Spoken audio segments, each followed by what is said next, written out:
So we'll start off with Raghunatha Bhatta Goswami. Raghunatha Bhatta Goswami is probably the one that people know least about because he didn't leave any books, unlike the other Goswamis who were very prolific. So his story sort of parallels Gopal Bhatta Goswami very much in that he had contact with Lord Chaitanya as a child, and that completely changed his life. So he was born in Bengal. His father was called Tapana Mishra, and his father was a great devotee of Lord Chaitanya. And actually his father went to Lord Chaitanya and said, I would like to give up everything and just serve you. This was in Navadvip. And Lord Chaitanya said to him, no, I have another plan. I would like you to go to Varanasi. The Varanasi was a very famous seat of learning, as was Navadvip. They were perhaps the two most famous sort of places where people studied the scriptures and argued about various, the impersonalists. Especially in Varanasi, there were a lot of impersonalists, so there was a lot of sort of scriptural discussions going on, a lot of sannyasis there. And Navadvip was the other place, kind of like a seat of learning. So Tapana Mishra was sent there with his wife, and they had a wonderful son, Raghunatha Bhatta. There he was born. He made his appearance in Varanasi. So he was extremely intelligent and very devotional, Raghunatha Bhatta, right from the start. And he would always hear his father talking about Nirmai Pandit, because Tapana Mishra did not know that Lord Chaitanya had taken sannyas because he'd moved to Varanasi. So he was always talking about this beautiful Nirmai Pandit. And because Lord Chaitanya had said, I will come there, you go there, you set up there and I will come there. So he was always discussing Lord Chaitanya and his pastimes because he was very much attracted to the lotus feet of the Lord. So Raghunatha Bhatta kind of grew up with this attachment, with the same attachment that his father had, and in a way he was kind of living in separation, even though he was so young. And every day he would ask his father, Peter, when is Nirmai Pandit coming to Varanasi? So one day Tapana Mishra was taking his bath, and all of a sudden he heard at one of the other ghats, he heard this tumultuous kirtan going on, and he thought, what, this is Mayavadi place, Tattvam, Asi, we don't get kirtans. So he was kind of intrigued. And then he went across to this ghat, and there was a beautiful tree there, which is still there in Varanasi. And there was a huge kirtan going around with all the local people were chanting Hare Krishna. And sitting under that tree was Lord Chaitanya. That tree is called Chaitanya Bhat, and it's still there. You can visit it in Varanasi. So he took Lord Chaitanya to various holy places in Varanasi and took him to his home. And the first service Raghunatha Bhatta got as a boy was, the Vedic system was, if a saintly person comes, you bathe their feet. So they immediately bathed Lord Chaitanya's feet, and his first service was to drink the charanamrita from the Lord's lotus feet. So he was only there, Lord Chaitanya was only there for a week, and then he returned back to Navadvip. But that was enough. Raghunatha's heart was completely like for Lord Chaitanya.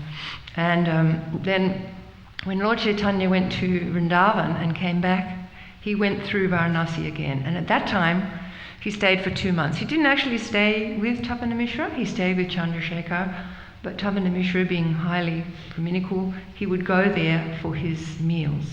So Raghunatha Bhatta had the service of, when Lord Chaitanya would eat, he would wash his plates and he would distribute the Mahaprasadam from Lord Chaitanya.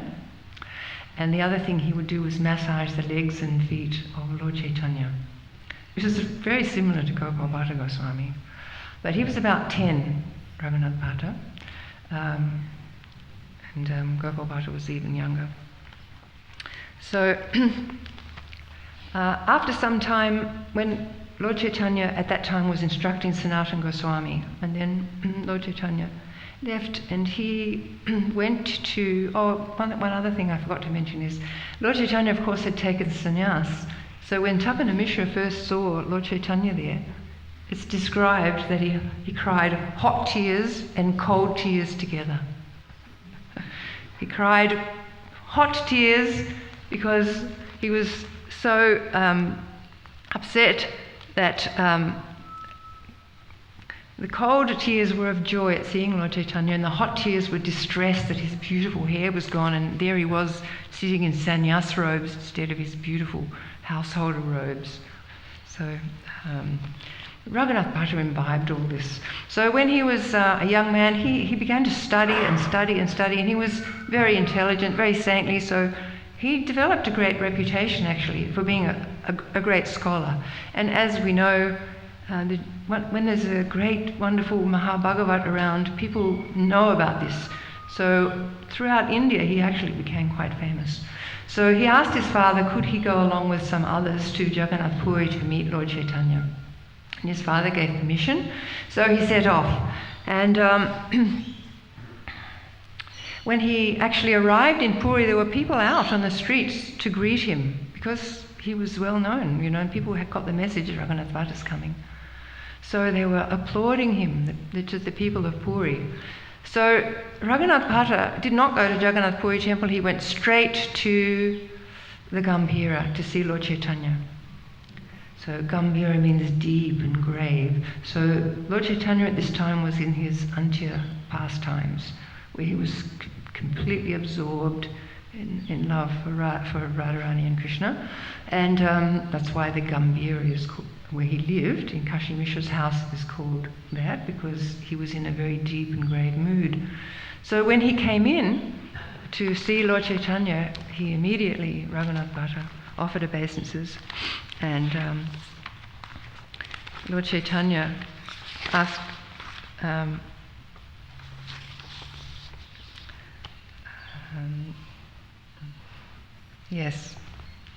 Lord Chaitanya asked him very passively, "Oh, who are you?" And he said, "Well, I'm Raghunath." And then he said, "Oh, which Raghunath are you?" And he said, "I'm your one and only Raghunath." So Lord Chaitanya could understand there was no pride, and it was kind of like a little bit of a test, has he become puffed up because he's a great scholar and everybody's greeting him? But no, not at all. He was very humble. And so then he asked Swarup Damodar to find a place for him, but he said, "Raghunatha Bhatta may stay tonight and witness my pastimes." So for the first night, he stayed at the Gambhira and he witnessed those deep feelings of separation of the Lord. And it was very moving for Raghunatha Bhatta. And then the next day he got some accommodation. So it's described that Raghunatha Bhatta was an excellent cook, and twice a month he would invite Lord Chaitanya and cook for him. And the other thing that Lord Chaitanya, he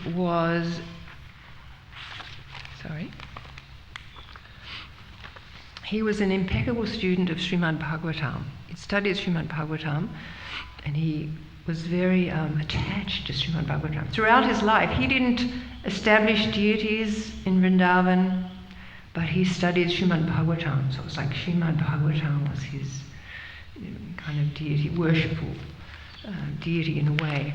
So when he would study Srimad Bhagavatam, of course he wanted to speak it, and he had a beautiful voice that is described to be sweeter than a cuckoo.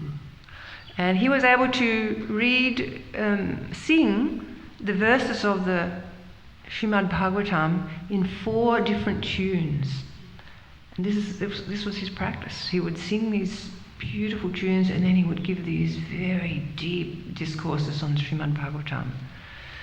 So Lord Chaitanya was very pleased with him. And after 8 months, Lord Chaitanya came and requested him to leave and go back to Varanasi, and Raghunatha Bhatta was completely distraught.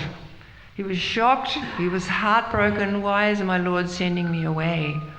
But Lord Chaitanya said, "Your parents only have you, and you should take care of them, because they are very special devotees." So Raghunatha Bhatta asked Lord Chaitanya, "May I please have some remnants before I go?" So Lord Chaitanya took off his neck beads and he tied them on Raghunatha Bhatta. So he also gave him a garland from Lord Jagannath. I think a cubit is like this much. Anyway, it was 14 cubits long. I'm not sure if it's this way or that way, something to do with the hand measurement, but it was a long garland of tulsi. So he presented that as a gift. And Raghunatha Bhatta treasured that, and throughout his life, whenever he would give a Srimad Bhagavatam discourse, he would put on this dried up tulsi garland. And actually he left his body with it on. So it meant so much to him. So he went, as he was going back to Varanasi, he asked people on the way that was the next time when he went to Vrindavan. Yeah. So he went back to Varanasi and he looked after his parents for 4 years before they passed away. And then he couldn't wait to get back to Jagannath Puri. So he came back to Jagannath Puri, and again he served Lord Chaitanya for 8 months. And then again Lord Chaitanya came after 8 months and he said, now I want you to go to Vrindavan. I want you to take shelter of Rupa and Sanatan. And I want you to chant the holy name constantly and read Srimad Bhagavatam. So they were his instructions. And it's so inspiring the way all of the Goswamis made whatever instruction they were given by Lord Chaitanya their life and soul. So that became his life and soul, to chant Hare Krishna and read and to perform discourses of Srimad Bhagavatam. So when he got to Vrindavan, Sanatan and Rupa were so happy that he was there, and they took him under their wing. And their relationship was so close. All the Goswamis were remarkably close, best friends in the best sense of the word. So, so when he first got there, he asked Rupa and Sanatan, how may I serve you? And they said, just speak Srimad Bhagavatam. So he also became very attached to Rupa Goswami's deity of Govinda. And it was actually because he was a Brahmana and from a high caste family, he took disciples, whereas Rupa and Sanatan were so humble. From their past, they wouldn't take, even though they were actually born in very high class families, but Brahmin families, but because they'd had some association with Muslims, they wouldn't take disciples. But Raghunatha Bhatta did, and so it was some of his wealthy disciples that actually built that beautiful Govinda Mandir in Vrindavan. It was 7 stories at the time, very beautiful. So he personally made ornaments also. He made ornaments for Govindaji. He made like shark-shaped earrings, he made a flute, he would make jewellery for them because he wanted to serve them. And so it's described that Rupa and Raghunath would love to come to his Srimad Bhagavatam classes. They would relish when he spoke Srimad Bhagavatam. So one wonders how they were able to fit so much in one day because they were writing and, chanting and preaching and so many things, establishing temples, but still they would go and they would hear, on the banks of the Jamuna, they would hear Raghunatha Bhatta with his beautiful discourses on Srimad Bhagavatam. So it's described that in his older age, another quality of Raghunatha Bhatta Goswami was he would never speak any mundane talk. He wouldn't listen to any mundane talk. He wouldn't speak any mundane talk. He only talked about Krishna, and he would never hear any blasphemy of devotees or criticisms. He would not hear that. So he was actually an Uttama Adhikari, and we know that, for example, in our line, they're all Uttama Adhikaris. But for preaching's sake, they come and they act on the Madhya platform, just like Srila Prabhupada, Uttama Adhikari. But he acted on that Madhya platform. So on the Madhya platform, we're worshipping the Lord, we're becoming friendly with the devotees, we're avoiding the non-devotees, and preaching to the innocent. So that's like the four sort of categories that a Madhyama Adhikari has. But for an Uttama Adhikari who's acting on that level, which Raghunatha Bhatta did, they just see everybody. Everybody is Krishna's servant, and they're all serving Krishna. So all glories. They don't make those discriminations, and was how Raghunatha Bhatta lived his life. So at the end of his life, he became very, very famous for those Srimad Bhagavatam classes, by the way. So many people would come. And it's described that when he was speaking Srimad Bhagavatam, the birds and the animals would start to display symptoms of ecstasy, just to hear his Srimad Bhagavatam discourses. And it's described that the stones would melt. So potent. So sometimes he would become overcome with ecstasy and his whole body would tremble and he would cry. And there's one story where he actually moved to Govardhan at the end of his life. So there's one story, he was sitting on the banks of the Govardhan of Radhakund, and he was giving discourse. And he was actually giving a discourse on Govardhan. It was Govardhan Leela. And as he was speaking, the tears were just gushing. So he spoke one verse and he was just crying, and then he looked down. In those days they just had this, ink that would easily dissolve. The next verse was all dissolved. And he said, "Does anybody have a copy of this book? I think I will die if I can't hear the continuation of this Leela." So that's the sort of mood he had. Beautiful, loving mood. So he left at the age of 77 on this day, on the bank of Radhakund. So this is how he left. He was chanting the Lord's names. He was wearing that Tulsi garland of Lord Jagannath that Lord Chaitanya had gifted him. And Lord Chaitanya had also gifted him some betel nut, so he had that in his hand. He had Srimad Bhagavatam sitting on his chest, and he was surrounded by devotees chanting the Maha Mantra. So it was like the perfect passing. And in that same year, Sanatana Goswami left in July and August, I think. And out of separation, Rupa left in September, October. I don't know the Sanskrit names for the months. And Raghunatha Bhatta left in October, November of that year. Because they were so close, and the attachment was very strong to these, between these beautiful devotees. So they left one. So let's we can pray to Sri Raghunatha Das to have some attachment to Srimad Bhagavatam and to the holy names, because that was his life. Okay, so the next one is Krishnadasa Kaviraj. So Krishnadasa Kaviraj, there's not much information on his younger life, and really a lot of what there is on him comes from his book, the most famous Chaitanya Charitamrita. And I'd like to actually start off. He was born in Bengal, and he used to have Sankirtan in his house day and night. It was all that's known is he had a brother. And one time there was a controversy with his brother. There was a special devotee called Minikatan Ram, who was one of the associates of Lord Chaitanya, and he always carried a flute. So Minikatan Ram was invited to this festival at Krishnadasa Kaviraja's house.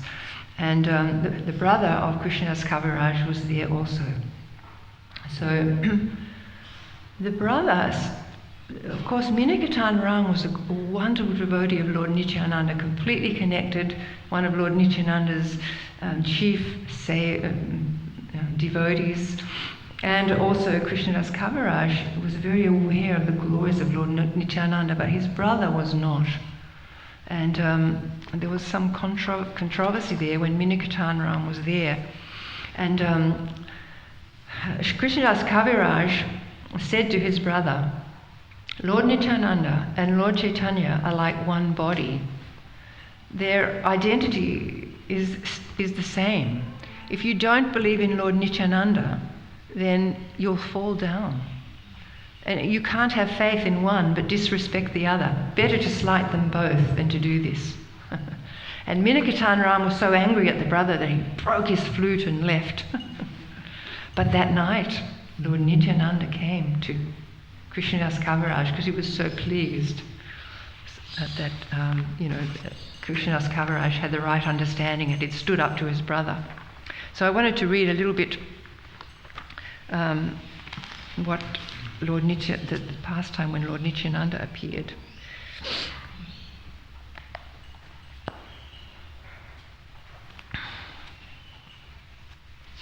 That night, Lord Nityananda appeared to me in a dream because of my good quality in chastising my brother. In the village of Jamatpur, which is near Naihati, Lord Nityananda appeared to me in a dream. I fell at his feet, offering my obeisances, and then he placed his own lotus feet upon my head.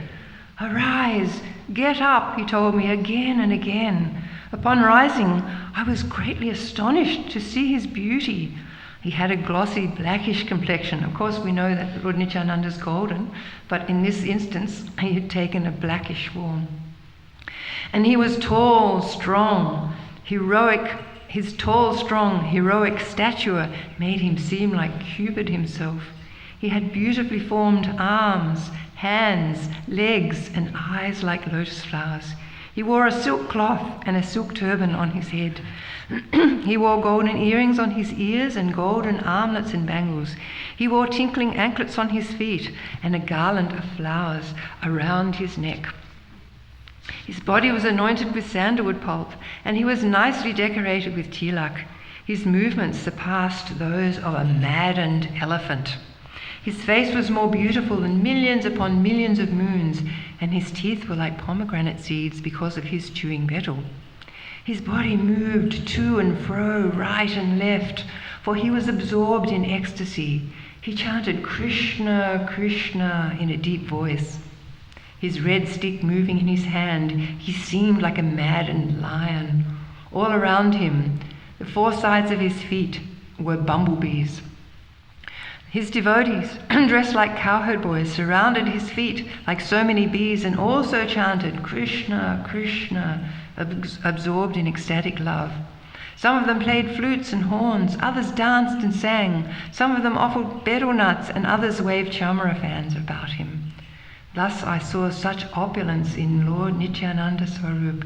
His wonderful form, qualities and pastimes are all transcendental. I was overwhelmed with transcendental ecstasy, not knowing anything else. Then Lord Nityananda smiled and spoke to me as follows. Oh dear Krishnadas, do not be afraid. Go to Vrindavan, for there you will attain all things. After saying this, he directed me towards Vrindavan by waving his hand. Then he disappeared along with his associates. I fainted and fell to the ground. My dream broke, and when I regained consciousness, I saw that morning had come. I thought about what I had seen and heard, and concluded that the Lord had ordered me to proceed to Vrindavan at once. That very second I started for Vrindavan. How amazing. Forget about organizing things and tying things up. He left. By his mercy I reached there in great happiness. All glory to Lord Nityananda Ram, by whose mercy I have attained shelter in the transcendental abode of Vrindavan. All glory to the merciful Lord Nityananda, by whose mercy I have attained shelter at the lotus feet of Sri Rupa and Sanatan. By his mercy I have attained the shelter of the great personality Sri Raghunatha Dasa Goswami, and by his mercy I have found the refuge of Swarup Damodar. By the mercy of Sanatan Goswami I have learned the final conclusions of devotional service, and by the grace of Sri Rupa Goswami I have tasted the highest nectar of devotional service.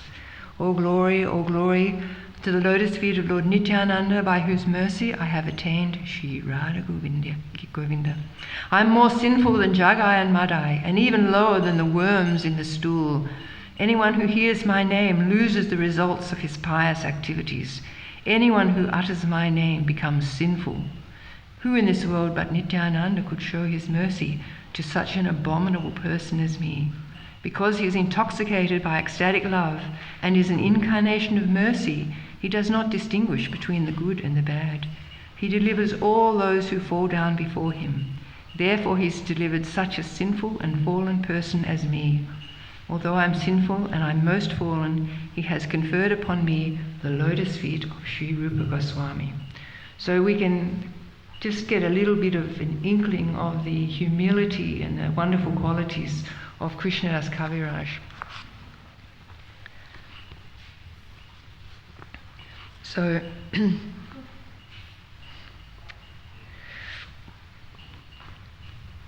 he took shelter of the lotus feet of the six Goswamis, and they bestowed their mercy upon him.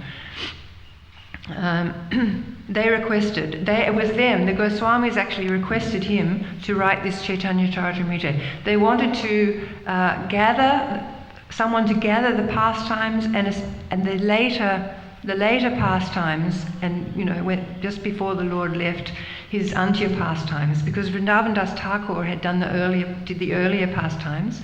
So Krishnadasa Kaviraj, he concentrated more on the later pastimes. So he was very old, at this time. And when he was asked, he was in his 90s. And there's one passage where he's saying, I'm old, I'm blind.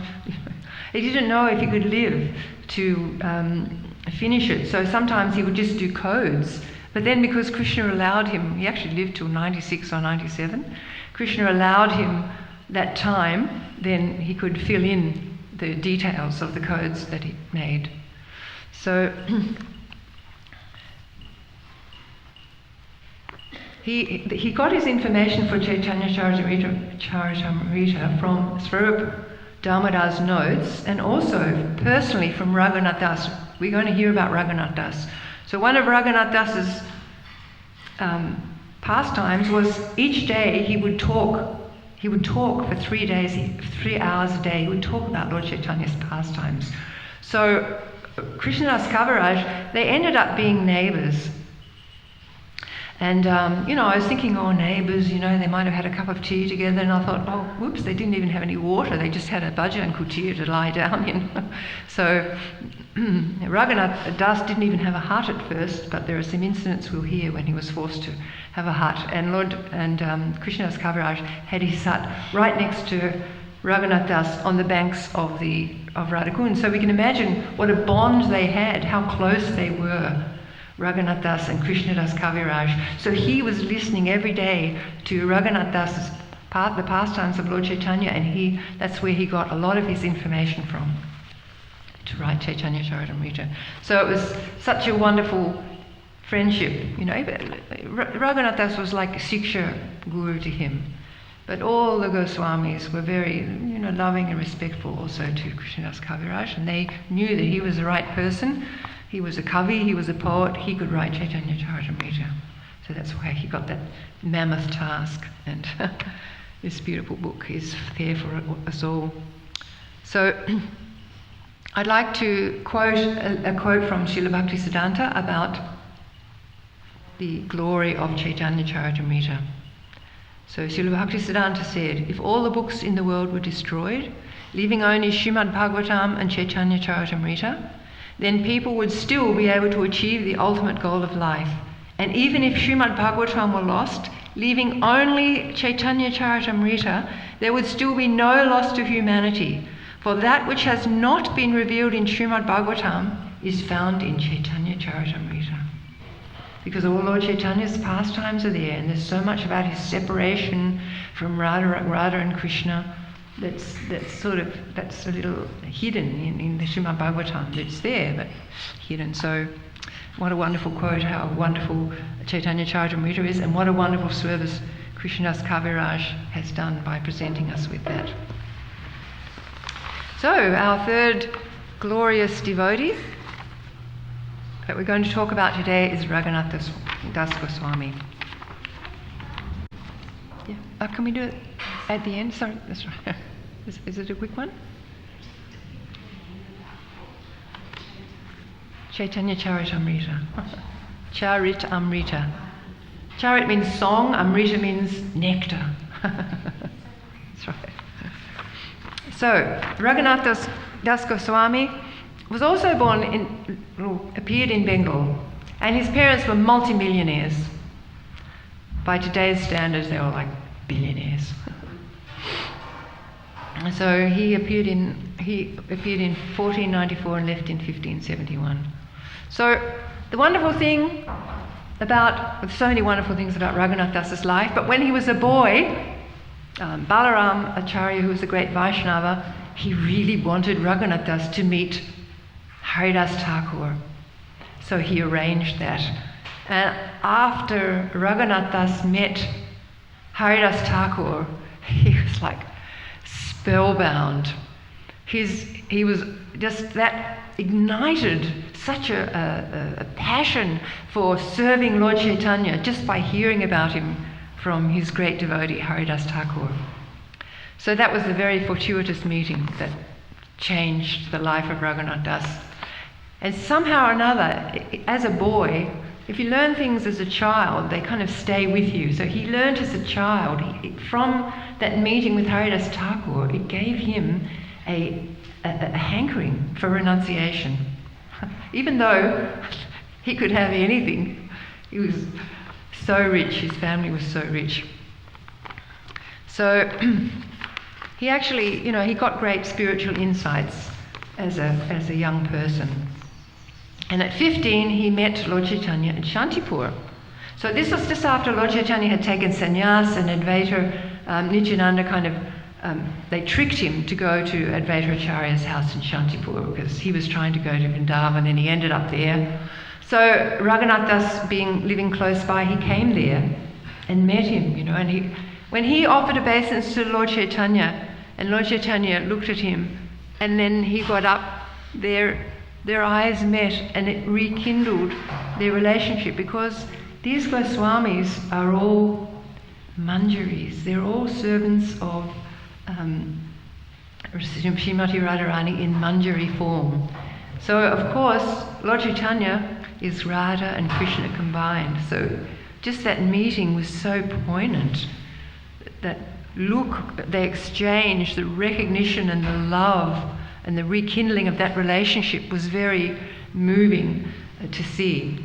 So Raghunatha Dasa got to be there for 7 whole days, and then he went back, but then all he wanted to do was be with Lord Chaitanya. So it's described in one book that he actually met Lord Chaitanya again when he was like 19 or 20.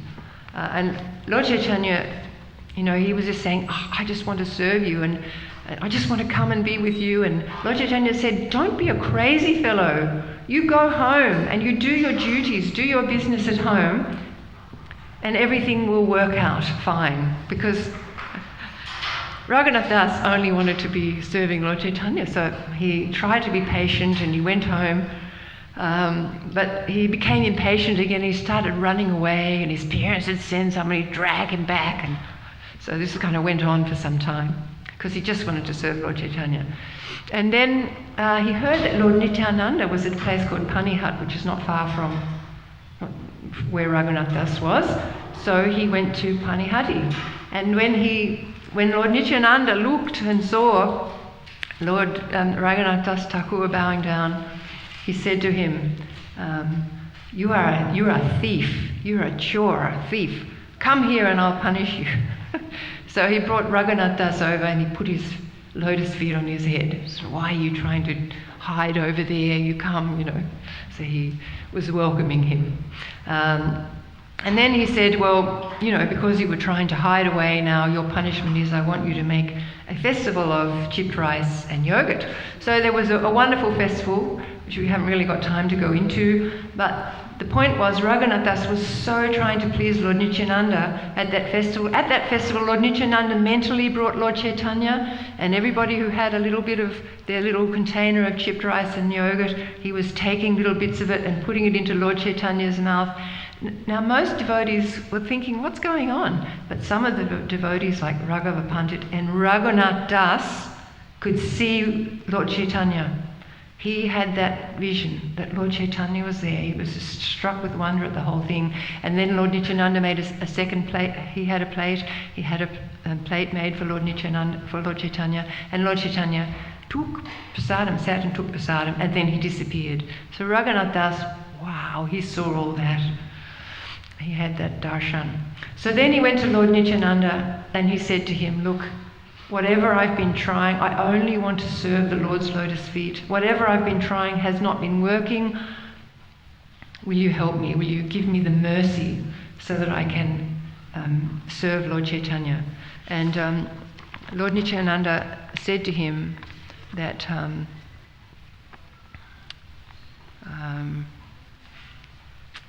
rest assured, all impediments are gone. Just by that service that he performed, all the impediments were gone. So then Raghunatha Dasa was very happy, and then his guru Yadunandan one night called him to do some service because the pujari hadn't turned up, and Raghunath hit the road, the back roads. He went by the back roads and he went to Puri. He went there in 12 days. He ate only on 3 days, so by the time he got there he was a little sort of dirty and skinny, and he straight away went to Lord Chaitanya, offered obeisances, and Lord Chaitanya was very happy to see Raghunatha Dasa, once again his eternal servant, Manjari, and he assigned him to Svarup Damodar. So Svarup Damodar, he then served Svarup Damodar, but he got to see, he actually lived in Puri for 16 years, and he got to see many, many, many of Lord Chaitanya's pastimes, which is how he could relate them when he was in Vrindavan, and how Krishnadasa heard them, because he was a witness to so many pastimes of Lord Chaitanya there during that 16 years. We can't really go into it all, there's no time, but Lord Chaitanya told him, when I leave, I want you to go to Vrindavan and take shelter of Rupa and Sanatan. So when Lord Chaitanya left, Raghunatha Dasa was absolutely bereft. He didn't immediately go. He stayed another couple of years until his Siksha Guru Svarup Damodar left, and then he was like heartbroken, and he thought, right, I'm going to go to Govardhan Hill, and I'm going to jump off Govardhan Hill, because he was so smitten. His heart was so unhappy. So he went to Vrindavan, and when he met Rupa and Sanatan, they kind of could glean what he wanted to do, and they said, no way, you're not committing suicide. And Sanatan had had the same thing once before when he was afflicted with many sores, and he thought, I'll commit suicide. And Lord Chaitanya embraced him and embraced all the sores, and he said, your body belongs to me, you can't destroy it. So then the Goswamis could explain that to Raghunatha Dasa. You know, you don't have the right to leave, you stay here, and we'll all be together, and we'll all serve Lord Chaitanya. So Raghunatha Dasa, I didn't mention that the instructions of Lord Chaitanya to him. I should mention the instructions of Lord Chaitanya. I'll read them to you.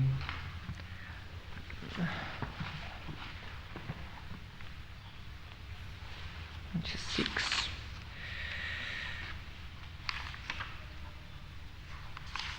2, 3, 6. Sorry, I had this marked. I thought. Oh, it's Ansha 6, of course.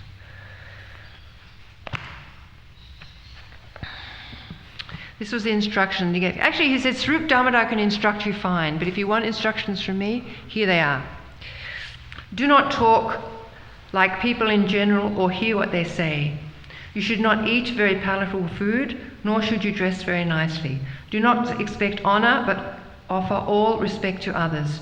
Always chant the holy name of Lord Krishna, and within your mind render service to Radha and Krishna in Vrindavan.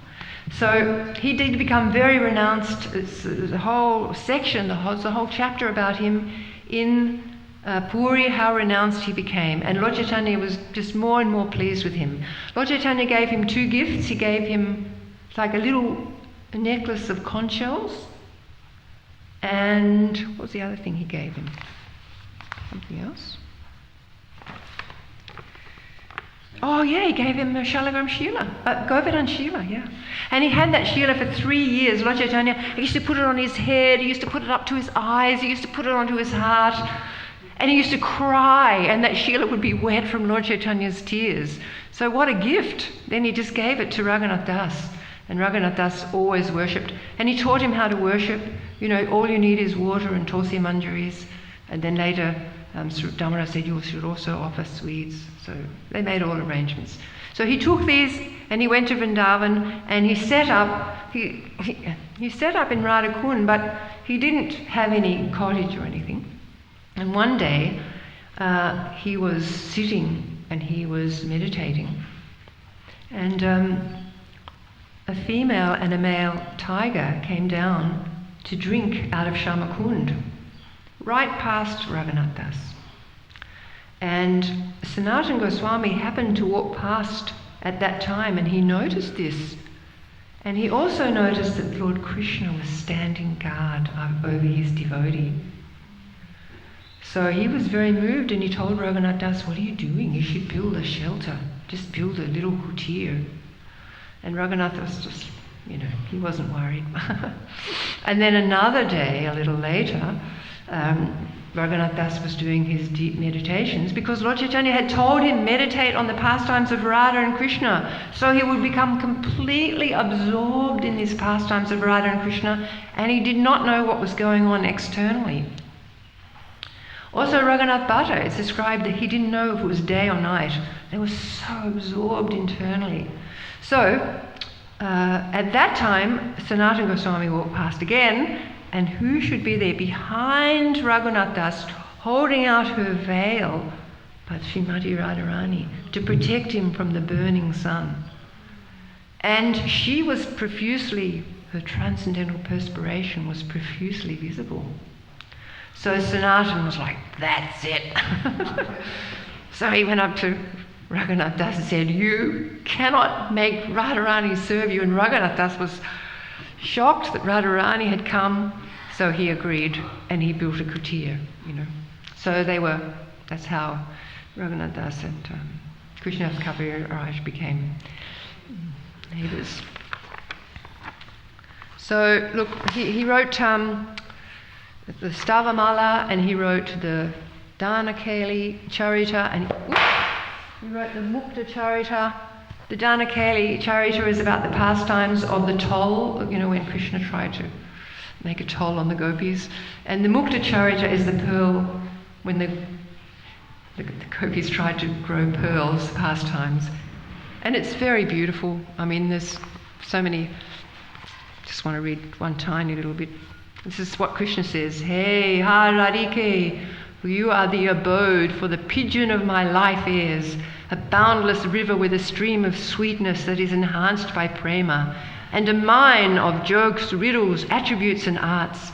You are the moonlight that feeds the chakora bird of my eyes. Alas, alas, what force of bad luck has taken me away from you after first finding you?" And there's sort of all teasing and different banter and accusations between the cowherd boys and the gopis going on through this book. It's very lovely. Then another one he wrote is the Srimana Siksha. So I just wanted to quote quickly just a couple of verses from there. Verse 4, "My dear mind, you must categorically relinquish all frivolous and mundane talk, which is like a prostitute who steals all your intelligence and resolve. That desire for liberation is equally evil, for it is like a terrifying tiger devouring your very being. I request further that you even abandon attachment to Lord Narayan, the husband of Mother Lakshmi, the goddess of fortune, who offers the grand benediction of residence in Vaikuntha. I simply and humbly request that you live in Vraja and worship Sri Radha and Krishna, for they bless their devotees with engagement in devotional service. My dear mind, in this material life you're attacked by lust, which is like a gang of thugs that waylay innocent pilgrims, strangling you with strong, terrible ropes in the form of distress, pain, and futile endeavours. In this condition you must cry out piteously and invoke the mercy of the unalloyed devotees of Sri Krishna, the killer of the Baka demon. They'll surely protect you from this dilemma.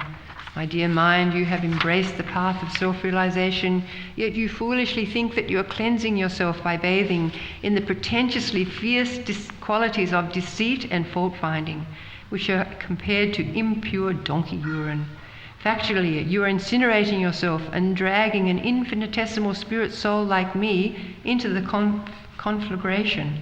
Stop this suicidal course. Dive into the immortal ocean of sublime ambrosia that awaits you in loving devotional service at the lotus feet of Shri Radha and Krishna.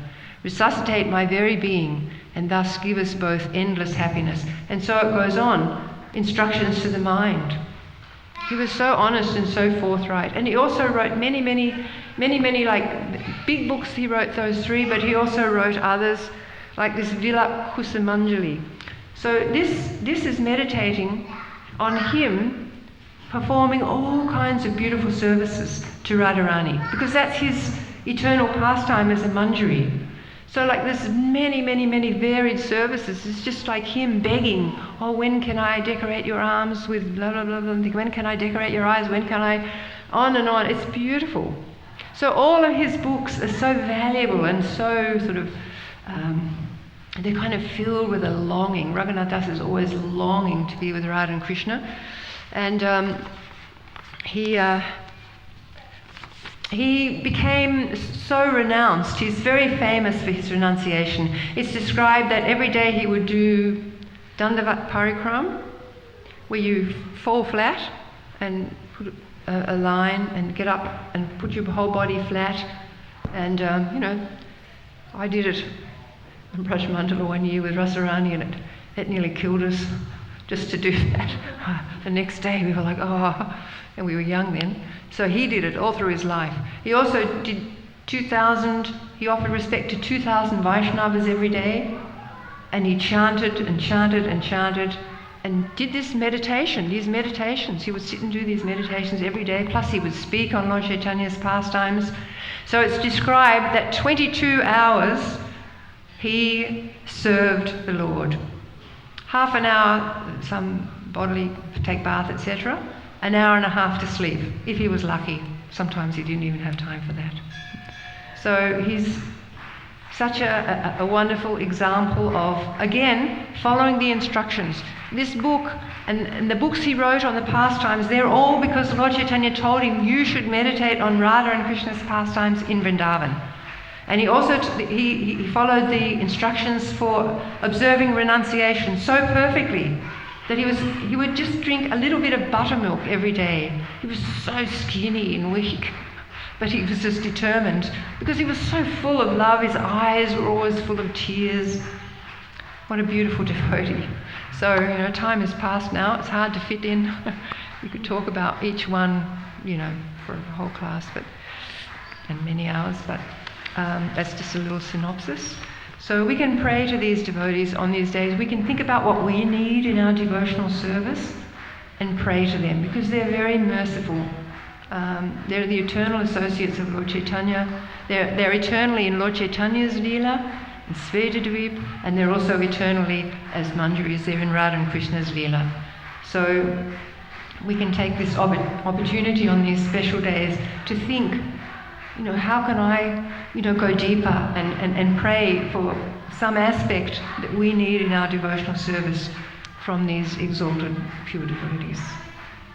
Jai Vaishnava Thakur ki Jai. Hare Krishna, please forgive me for anything, mistakes I made, etc.